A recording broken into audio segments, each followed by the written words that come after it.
妈妈看到我抽的签，双腿一软，一下子跪倒在地，她浑身颤抖，哽咽着捶打自己的胸口，阵阵闷声让我心如刀绞。我就是个废物，我就不该活在这个世界上。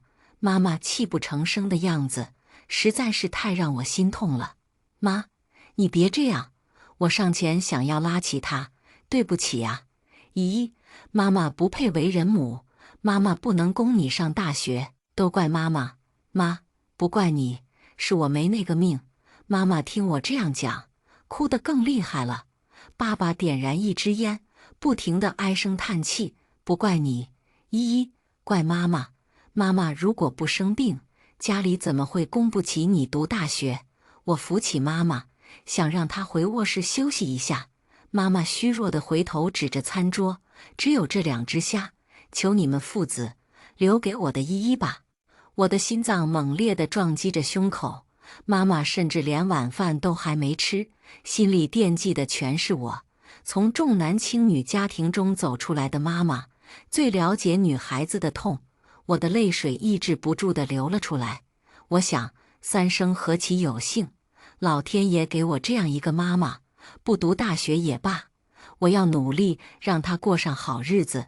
妈妈躺下去，看到泪流满面的我，轻轻抬起手抚摸我的脸颊。不哭，我的依依，如果你真的那么想上大学，妈妈以后就不去医院治病了。我连连摇头，不是的，妈，我不上大学也行，只要你能健健康康的。妈妈一下子坐了起来，一把搂住我。哎，我的好依依，妈没白疼你。我出来以后，爸爸和弟弟正在吃饭，他们真的没有动那2只虾。我看得出来，弟弟是想吃的，于是我捏着虾头放到他的碗里。你吃吧，上学累，以后要好好读书，不可以再贪玩了。弟弟一把拽掉虾头，皮都没剥，就把那只虾吃掉了。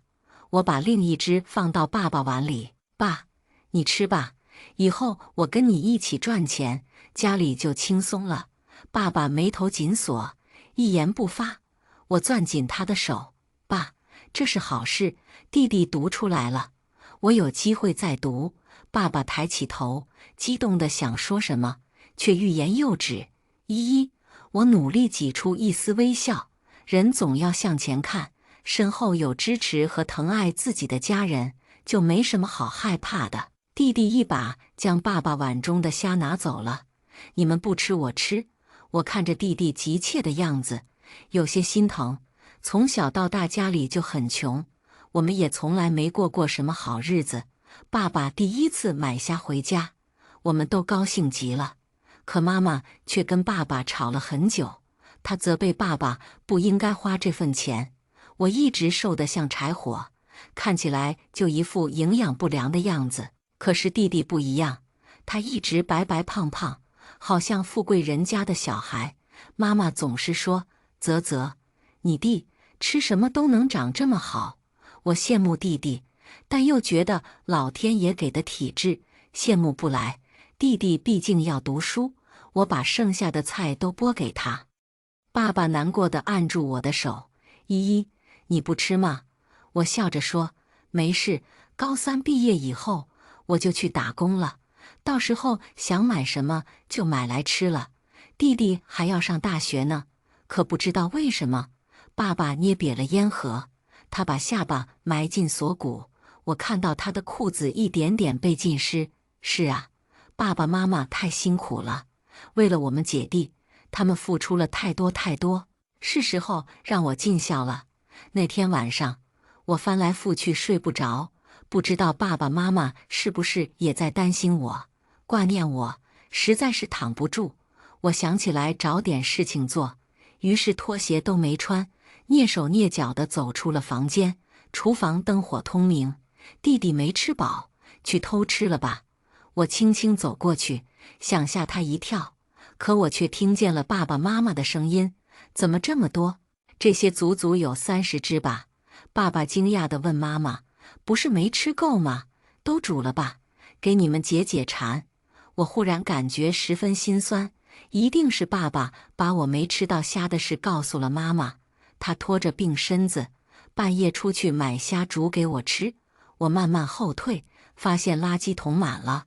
等下吃虾，没有垃圾桶用，于是我拎起垃圾袋就往门外走。刚走到垃圾桶旁边，垃圾袋就不堪重负，全都破了，垃圾撒了一地。我一点点往垃圾桶里丢，偶然间看到我和弟弟抽的签，心里一阵唏嘘。总是要为爱你的家人付出一些的，不是吗？我笑着举起手，想把2个签纸丢到垃圾桶中，可是我却鬼使神差地收回了手。我咬着嘴唇，思索片刻，然后打开了第1个签纸，退学是我那张。我笑着打开另一张，另一张上竟然也刺眼地写着退学。我的身体瞬间紧绷，怎么可能？难道是我眼花了？我将2张签纸放在一起，揉了揉眼，没错，都是退学。这纸是妈妈准备的，也是妈妈要我先抽的。我的心忽然像遭受了巨大的撞击一般开始抽搐。怎么会？是妈妈一手谋划了我退学这件事。我忽然想到，她在厨房煮虾，真的也是为我而准备的吗？我来不及多想，攥着签纸，疯狂往家里跑。可我回到家，发现厨房的灯已经熄灭了，垃圾桶中全是虾皮。我呆呆地站在客厅，脑中一片空白。恰时，弟弟推开卧室门走了出来，他不停地发出干呕的声音：“妈，月，难受死我了，妈！”弟弟惊动了妈妈，妈妈焦急地走出了卧室：“怎么了，小翔？妈妈的好大儿，你怎么了？想吐。”随着弟弟一声吼叫，他哇的一声吐了一地。妈妈一把捞住弟弟，焦急又愤怒地冲我吼：“还愣着看什么呀？快给你弟弟倒杯水！”我慢悠悠地打开灯，递给他一杯水。妈妈厌恶的不想看那堆呕吐物，摆摆手：“快把这擦了。”我低头一看，满是没嚼烂的水煮虾，这到底是多着急吃完，才这般狼吞虎咽啊！我一动不动，盯着呕吐物良久。妈妈把弟弟安顿在沙发上，起身愤怒地看向我：“怎么还不？”她的言语就那样卡在了我们之间。是啊，她看到了，那里怎么看也不是只有2只虾，其他的哪里来的呢？妈妈马上蹲下，开始收拾烂摊子，嘴巴里还不停地嘟囔着。妈妈吓坏了，口不择言了。妈妈真是个坏人啊，怎么可以让我的依依宝贝收拾这样的脏东西？她的演技真糟糕啊！可曾经的我怎么会深陷其中？回想着往日里那些片段，想来也只有爸爸还对我抱有一丝怜悯了。可他的怜悯也太单薄，于我无济于事。我看着忙忙碌碌的妈妈，转身回了房间。所以他想要我退学，把机会留给弟弟。他偏心。我问我自己，想上大学吗？当然了。于是那天晚上，我做了一个大胆的决定。既然他爱演戏，那我就奉陪到底。第2天早上，妈妈很早起床，买了我最爱吃的小笼包。宝贝，快来，妈妈给你买了你最爱吃的小笼包。妈妈一脸笑意地招呼我过去吃早饭。弟弟伸手去拿，被妈妈一巴掌拍掉了。给你姐姐买的，你不许吃，去吃你的油条。我笑着迎了上去。哎呀，真是小笼包，3两下我就把1笼10个都吃光了。妈妈尴尬地站在旁边看我，弟弟也急得指着我，但又说不出来什么。都吃了呀。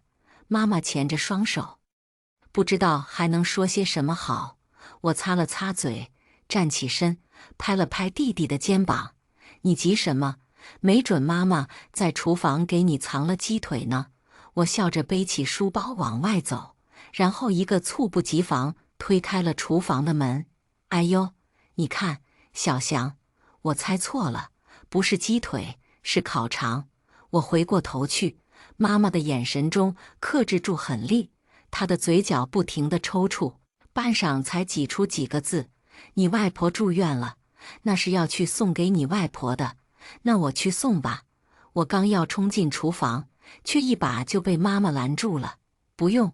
她终于藏不住了，冲我愤怒地吼了一嗓子。我歪了歪头，直直地看着她，她的胸口上下起伏，看来气得不轻，一侧嘴角轻轻勾起。就剩半个学期了，好好珍惜自己最后的校园时光吧。我也勾起一侧嘴角，后退一步。我一定会的，我亲爱的好妈妈。她没有撕破脸，我想大概是她身体不好，后期需要我照顾的原因吧。那正好，捏着这点小把柄，把高3上完。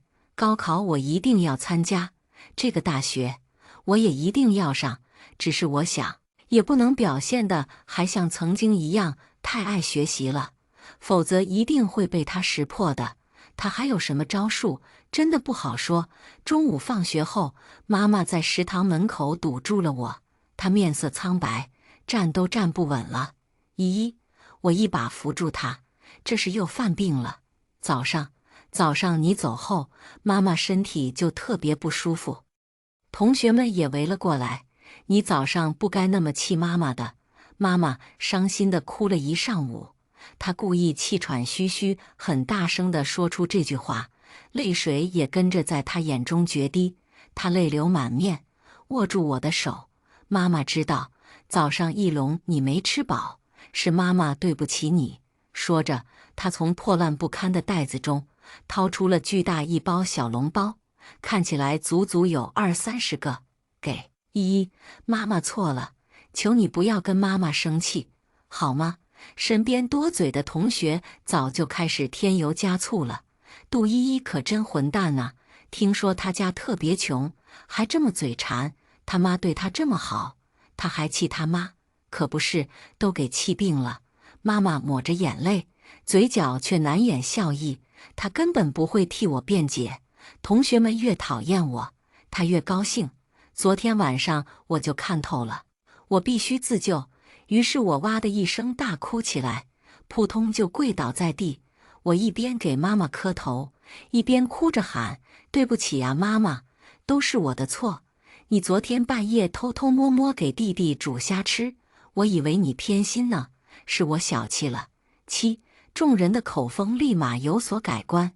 啊，天哪，居然半夜偷摸给儿子弄好吃的，不给女儿吃？是啊，这也太偏心了。这就是重男轻女，什么年代了，还这样？我和妈妈偷偷观望着彼此，都在等待对方彻底撕掉面具。那个先爆发的，一定会在悠悠众口中再无翻身之机。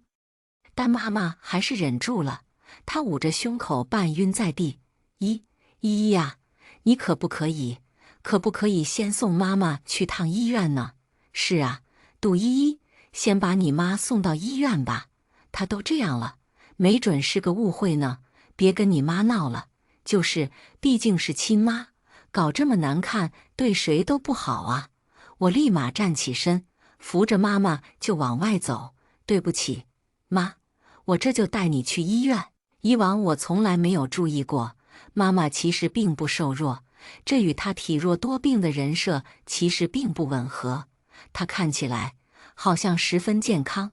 我拦了一辆车，妈妈坐上去以后，从包里掏出一瓶水，自顾自地喝起来了。我夺过水瓶：“妈，你的依依宝贝还没吃午饭呢，给我喝吧。”妈妈眉头一皱，眼神中充满了厌恶。没等她开口，我咕咚咕咚一口干掉了一整瓶水。“再说了，你这不是发病了吗？能不能喝水，还是到医院了听医生的吧。”我看着妈妈攥紧拳头，但她并没有说什么，只是不经意间露出了一抹胜券在握的笑容。她在计划着什么呢？我是她的亲生女儿，她已经为了弟弟毁掉我的前程了，她还能干些什么？可后来我才发现，我小瞧她了，她根本不单纯是偏心，她发自内心的想毁掉我。一直以来，妈妈都声称自己病得很厉害，她总是脸色惨白，眼眶乌青，动不动就要在床上躺好多天。我记得有一次，妈妈被送到了 ICU， 爸爸说妈妈急需输血，我和弟弟都抢着要救妈妈，最后还是靠我的血液将妈妈抢救了回来。那时候我还小，什么都不懂，无条件地信任着家里人。后来我经常被妈妈带到医院旁边的一个神神秘秘的小房子里，她总会替我挡住刺眼的阳光，笑着对我说：“我的依依又要救我的命了。”我看不清她的脸，只觉眼睛被太阳晒得酸胀。然后她会拉起我的手，带我去抽血。去的时候，她是那样的虚弱不堪；出来的时候，她会变得神采奕奕。我骄傲极了。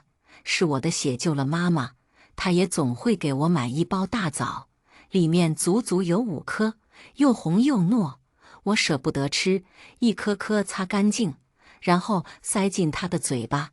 她会笑得无比张狂，然后拍拍我的手臂说：“还真是个小傻瓜。”可现在所有这一切让我觉得恐怖无比，这背后一定藏着什么我不知道的秘密。如果我有手机就好了，我可以好好查查他的病。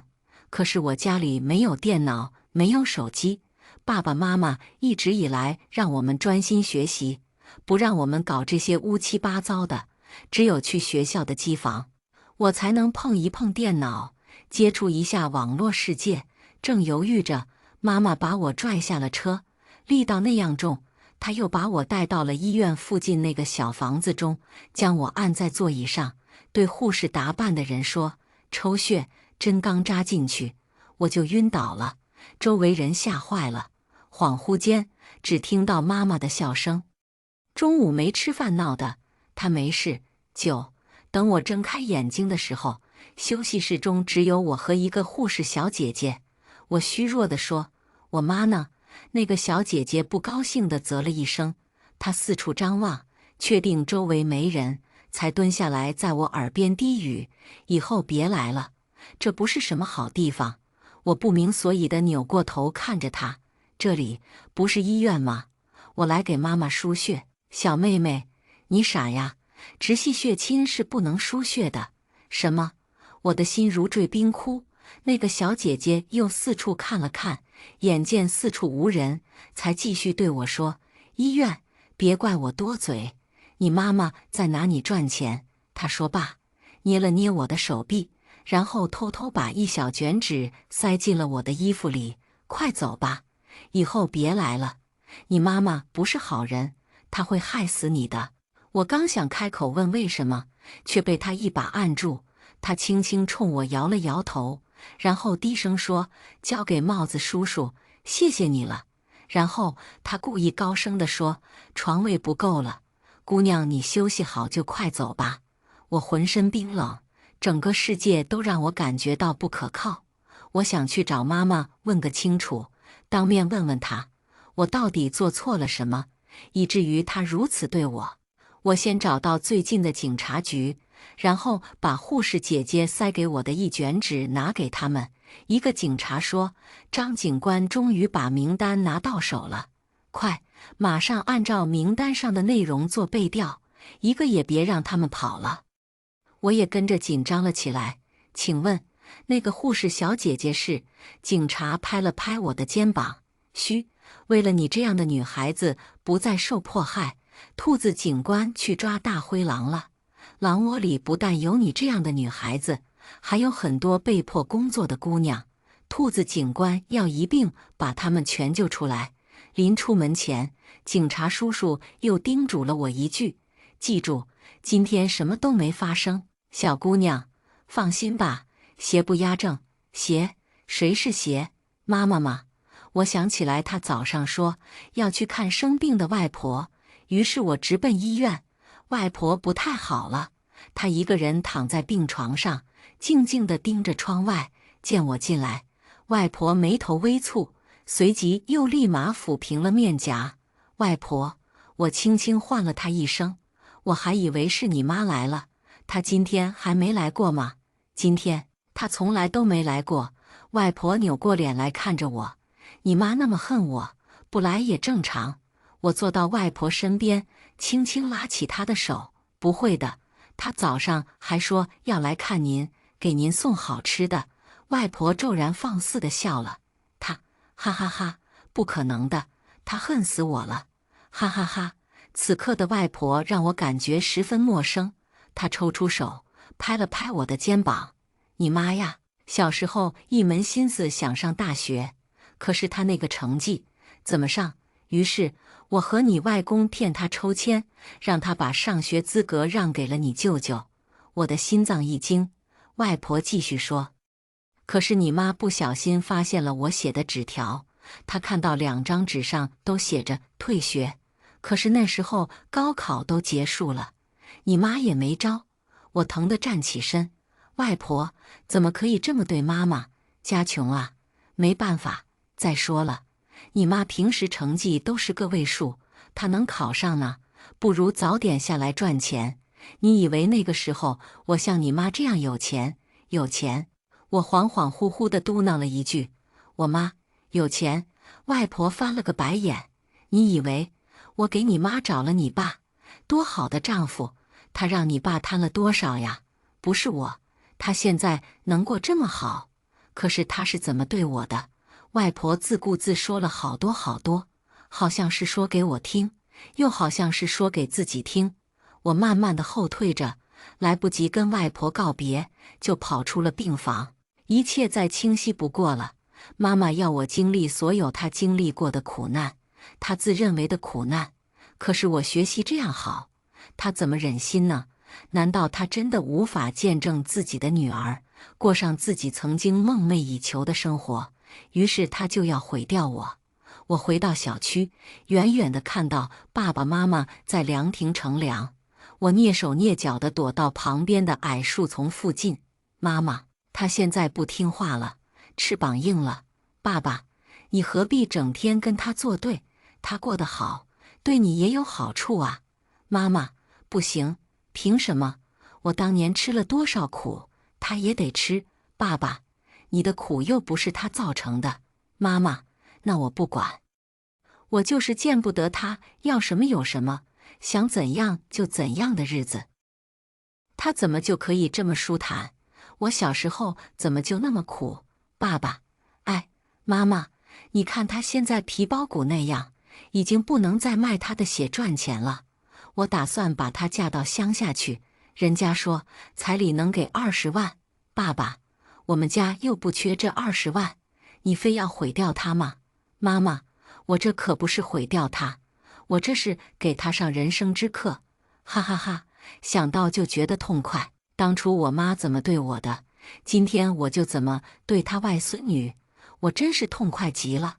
爸爸，我们答应让她参加高考的。妈妈，参加什么参加？骗她的，你也信？这段时间我没事就去她学校闹一闹，挂不住面子，她自己就不想上了，怪不到我们头上。所有真相像暴风雨一样冲我席卷而来，但当我听见妈妈的真心话，竟然一点都不痛了。隔壁陈阿姨遛狗看到我，她高兴地喊了一嗓子：呀，依依，蹲在这里干什么？我站起身，拍掉身上的尘土，笑着对她说：在偷听我爸爸妈妈聊天。我转过身去，恰好对上了爸爸惊恐的目光，妈妈刀子一般的眼神。妈妈藏不住了，她上前一把拉住我的手臂：不好好上学，又翘课。陈阿姨马上皱起眉头：依依，这样可不好，爸爸妈妈花钱供你读书，你不应该。我笑着大喊了一声：妈妈不让我读书了，说家里供不起2个。妈妈一愣，身边邻居都围了上来：你说什么胡话呢？依依，你家条件那么好，怎么可能供不起2个？妈妈一下子绿了脸，她用尽力气把我往家里拖。回家，赶紧跟妈妈回家。我还在大声地嚷嚷着，妈妈带我去卖血换钱，饭都不给我吃。我在医院昏了好久，她压根不管我。说着，我从口袋里掏出一张单据，给邻居们看。叔叔阿姨、爷爷奶奶们的面色越来越凝重。我妈的指甲死死嵌入我的手臂。你在胡说什么呢？依依，是不是天热？你犯糊涂了，快回家跟妈妈休息休息。我用力扯住一个奶奶的手臂。奶奶，我妈要把我嫁到农村去，我都听到了。那户人家要给20万彩礼，过几天在小区见不到我。我就是被我妈给卖了，你们可一定要替我报警啊！人群越来越密集，有人举起手机开始录视频。我妈慌了，胡说什么呢？这孩子真是糊涂了。我爸看到有人录视频，上来就给了我一个耳光，真是反了你了。你妈说你不听话，我原本是不信的，现在看来你真是太不像话了。说着，他扛起我就走。我妈不停地跟众人解释，这孩子特别胡闹，就因为比弟弟少吃几口虾，他就开始折腾我们了。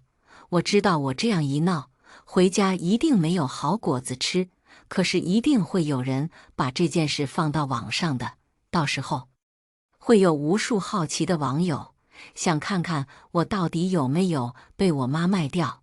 我也就是要这样闹，他才会把我关到爸爸的书房中。一路上我都紧紧捂住口袋，里面是我回来路上买的手电筒。果然，妈妈说必须严厉地惩罚我，她把我关进了那个曾经惩罚弟弟的小黑屋中。你就在这里好好反省反省自己，不许吃饭，不许睡觉，不许上厕所。这样关上几天，再神不知鬼不觉地把我送到乡下。妈妈的算盘打得好啊！进了小黑屋，我就开始翻找一切资料。果然，爸爸在妈妈的怂恿下，贪了很多不义之财。妈妈把这些年来抽血的单据也都保留了下来，夹在一本叫做战利品的笔记中，里面清晰地记录着她对外婆的恨意，以及报复我带来的快感。我把这些资料一并整理好，藏在了书柜后面。不知道过了多久，我头晕眼花，肚子饿得叽里咕噜，但又很想吐。我家大门被人砰砰地砸开了，然后乌泱乌泱一群人闯了进来。你们干什么？这是私闯民宅，知道吗？出去，统统给我滚出去，不然我报警了。你报警啊？杜依依同学已经成年了，你这样私下里关她禁闭是违法的。是我的班主任李老师，他果然来了。我没看错人，从外婆那里出来后，我第一时间给李老师打了电话，把自己的经历和妈妈靠我卖血换钱的事跟他讲了一番。起初他是不相信我的，但我把地址告诉了他，让他自己去调查。看来李老师真的去了，估计再加上网上视频的发酵，让他决定来家里帮我。违法？笑话！我教育自己孩子，怎么就成违法行为了？那你敢不敢让我们进去看看杜依依在哪里？对，让我们进去，让我们看看杜依依。她旅游去了。我使出浑身力气站了起来，咣咣砸门。李老师听见了我的求救信号，大喊了一声：“就在那里肯定关着杜依依。”众人冲了进来，一脚踹开了大门，无数的闪光灯和摄像头对着我。不知道谁报了警，警察来了之后，带走了爸爸妈妈。凭什么？你们这是违法的！妈妈脸色惨白，她跪在地上苦苦哀求：“依依，妈妈对你怎么样？你是知道的，这次关你也是为了你好。你就真要眼睁睁看着妈妈被带走吗？”13，我思索片刻，妈，你先去录口供，等下我休息好了，我就去说明情况，我不会追究的。李老师生气地一把拽过我的手臂：“杜依依同学，你就这样放任坏人吗？”我轻轻捏了捏李老师的手，李老师看着我的目光，明白了一切。所有人离开后，我吃了点东西，然后把我找到的所有证据交到了李老师手中。“老师，谢谢您肯帮我，但非法拘役很难界定啊，其实情节并不严重。妈妈只要找个好点的律师就能解决问题。他一样会回来针对我，毁掉我，所以你只是想暂时支开他。我点了点头，是的，我想把这些东西拿出来，这样才能从根本上解决问题。我将所有资料复印打包，爸爸挪用公司项目款的证据，一份交到他公司，一份在网上公开。妈妈多年来骗我卖血的记录和她日记中的所有内容，也都一并放到了网上。她以为我让她平安回家，她就真的平安了吗？你家肯定不能再待下去了，你还有地方住吗？很快就要高考了。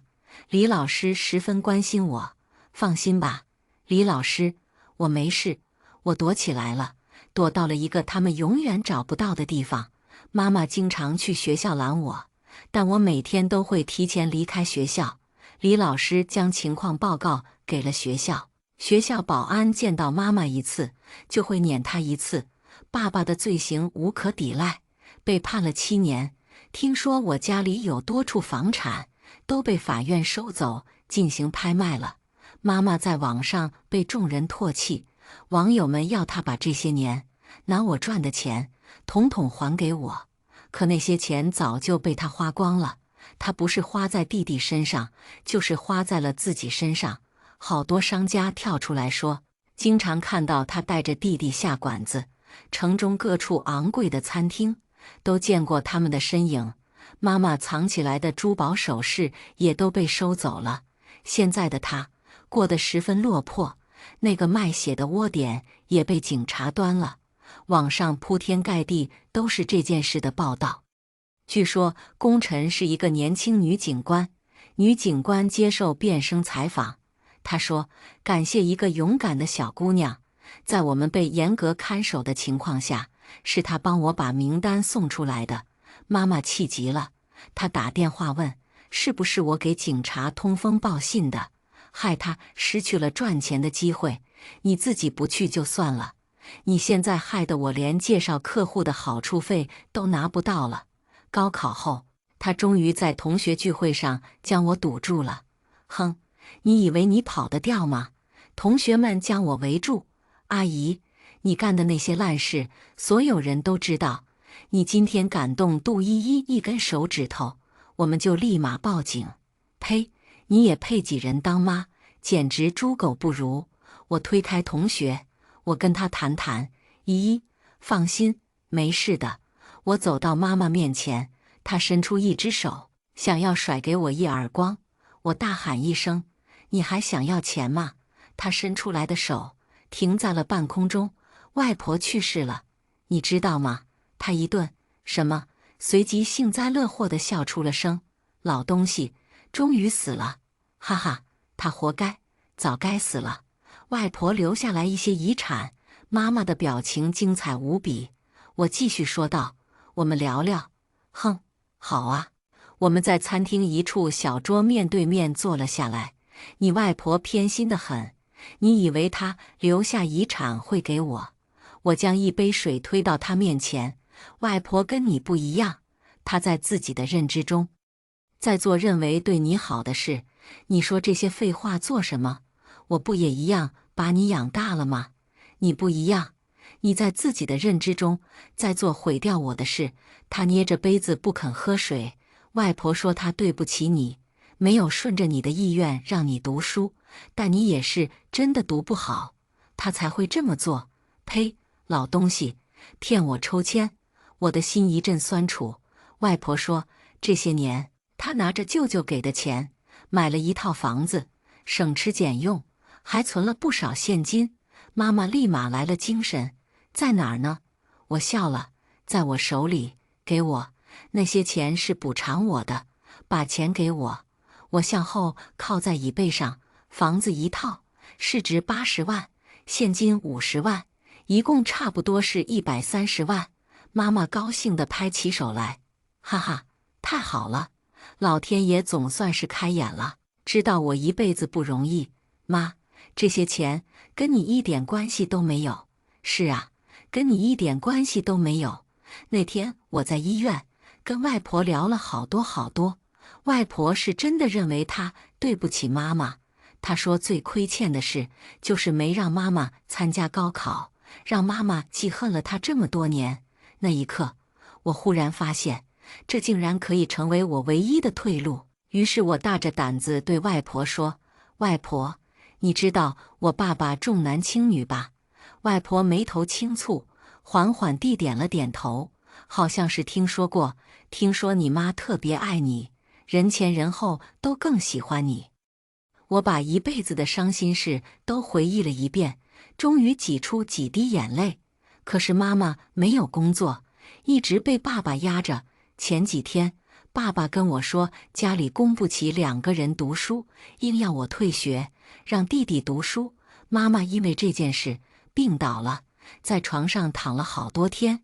外婆一把将我搂了过来：“我的孩子啊，你怎么这么命苦？外婆，如果你把所有遗产留给妈妈，那都会落到爸爸手里呀。”“那你说怎么办呢？”“外婆，你不如把所有遗产留给我，这样我可以去上大学，顺了妈妈的意愿，她一定会非常高兴的。知道是你偷偷帮助了我，她也一定会感谢你的。”外婆泪眼婆娑地点着头：“是了，你说的对，就按照你说的办。”于是，在病房中所有人的见证下，外婆写下了遗嘱。我是她所有财产唯一的继承人。妈妈听我讲了这些事以后，面目扭曲到无比可怕。“小贱人，你真是个小贱人！”她站起身，张牙舞爪地想要撕扯我。我冷冷地看着她，手指指向不远处，那边包房中坐着我的老师和我所有同学。只要妈妈敢上前一步，他们会第一时间冲出来，将她按倒在地。“你把你外婆的钱还给我，还给我！”妈妈浑身颤抖，坐在我对面咬牙切齿。我笑着摇了摇头：“妈，不是这样要钱的。”“那你想怎么样？”我轻身向前：“我们来抽签，抽到给钱，我就给你2000。”我在桌子上扔出2张叠好的纸条。妈妈伸出手，犹豫半天，抽了一张。她打开纸条，上面写着“不给”。我拿走另一张。“呀，你也太不幸运了！”她一拳砸到桌子上。“你把另一张给我看看。”“为什么？”“给我看看，2张一定是一模一样的。你根本不想给我钱，2张上面肯定都写着不给。”“妈，你当初想让我上学吗？你的2张纸条上写着什么？”“我可不是你外婆，我自然是一张写着上学，一张写着退学了。”我从口袋中掏出2张纸条，丢在他面前：“那你自己看看，当初你写的是什么？”妈妈愤怒地把纸条撕了个稀碎。我把手中的纸条也递给他，他摊开一看，上面明晃晃地写着给钱。我站起身：“我不是你，你也不是外婆，这是我给你的唯一一次机会。”转身那一刻，妈妈忽然跪倒在地：“我错了，妈妈错了。姨，你看看妈妈，妈妈现在只能依靠你了，你可怜可怜妈妈好不好？”她抓着我的裤脚，使劲地摇摆，像极了曾经决定让我退学那晚的可怜样。我叹了口气，但并没有回头。“妈，你不问问我考没考上大学吗？依依最棒了，依依最厉害了，我的依依一定会考上最好的大学的。”我拽开裤腿：“不，妈，我拿到外婆的遗产后，根本就没参加高考。我会离你远远的，让你永远也找不到我。是的，我根本就没参加高考，我报考了国外的大学。”飞机轰鸣声中，我将一切往事抛之脑后。从今以后，我没有家人，也没有什么所谓的妈妈了。